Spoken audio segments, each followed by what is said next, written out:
The sum of three consecutive integers is 72. Find the integers.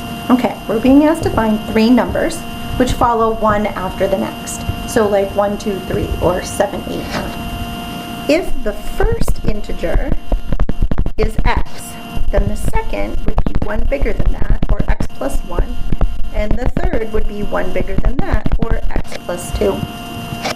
Sum means to add, so we're going to take these three numbers and add them up.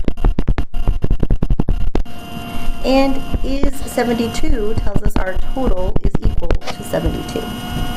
We can combine our like terms. 3x plus 3 equals 72. Subtract 3 from each side, so 3x equals 69. Divide both sides by 3, so x equals 23. But be careful of stopping there. You weren't just asked to find out the value of x. You were asked to find the three numbers that are consecutive and add up to 72. This is defined as the first of those three numbers, so the answer to our problem is 23, 24, and 25. The next problem is very similar. Notice it starts out the same, the sum of three consecutive, but it's not just consecutive integers, it's consecutive even integers. Our first instinct would probably be to say that the first is x, the second is x plus 2, because if it's consecutive even integers, it's 2 bigger than the one before. And the third would be x plus 4, because it's 2 bigger than the x plus 2. We could add them up, and they would have to equal 120. This is not our only option, however. Another option is to focus on the fact that we're asked to find the largest of these three integers, rather than being asked to find all three. In that case, we could say, well, the largest is x. That way, when we find x, we're done with the problem. That would make the middle number 2 smaller than x, so x minus 2. And the smallest would be 2 smaller than that, so x minus 4. So an alternative way to do the problem is to set up the equation x plus x minus 2 plus x minus 4 equals 120. I'm going to combine like terms and solve for x in each problem, and then we'll talk about how to find the answer. Notice the work for both of these problems is very similar. We combined our like terms, we added or subtracted 6 from each side, divided by 3, and that gave us a value for x. In blue, that x was the smallest of the three numbers. So we had to find all three, 38, 40, and 42, to find the largest integer, which is what was requested. In pink, because we had defined our variable as being the largest number, we actually didn't even care what the middle and the smallest numbers were. We simply found 42 and we're done with the problem.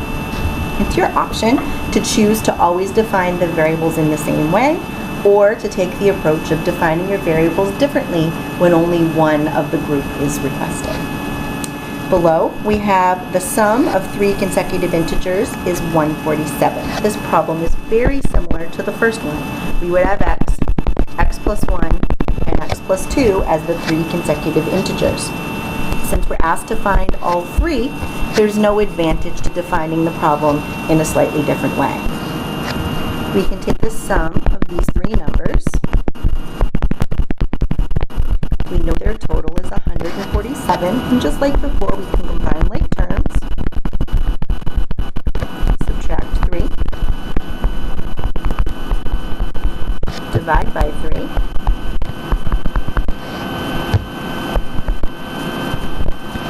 And find the three numbers in a row. 46, 47, 48. If we're ever wondering if we're right or not, we can just check. If we add those three numbers,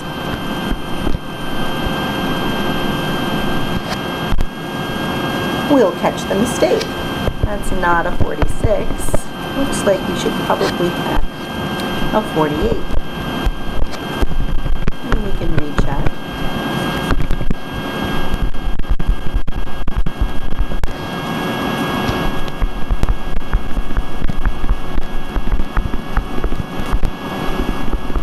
That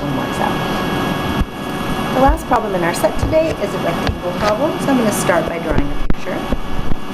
Each rectangle problem might be a little bit different than the one before, so it really helps to have a picture to keep track. It says the width of a rectangle is 3 inches less than its length. So if I'm talking about the length being L and the width being over here, that's 3 inches less than the length, or L minus 3. Now it's shifting gears and it's talking about perimeter. Remember, perimeter is what we get when we add up all 4 sides. There's a few different ways to think about this, but one is to be very straightforward.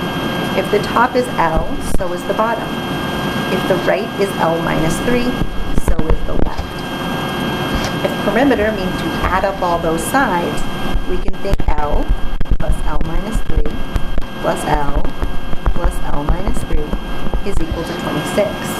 Some people like to remember the formula. Perimeter is 2 times the length plus the width. That would get us to our equation in a slightly different way. We could say 2 times L plus L minus 3. Let's simplify each of these equations and we'll see that we can get to the same equation by combining like terms. In both cases, that perimeter is equal to 26. In this alternative approach we've taken, we have 26 equals 2 times 2L minus 3, or 26 equals 4L minus 6 when we distribute. If we look at the very straightforward equation with all the different L's and L minus 3's, notice there are 4 L's minus a total of 6 equals 26 when we combine our like terms. So either way we think about creating the problem, we end up with the same exact equation when we start simplifying. From here, in either case, we would add 6 to each side. 4L is equal to 32 and divide by 4. L is equal to 8. From here, we need to make sure we're answering the question. Notice the question asks us for the width, but we just found the length. That's not a big deal since the width is the length minus 3, or 5. In this case, we're talking about inches, so the width is 5 inches.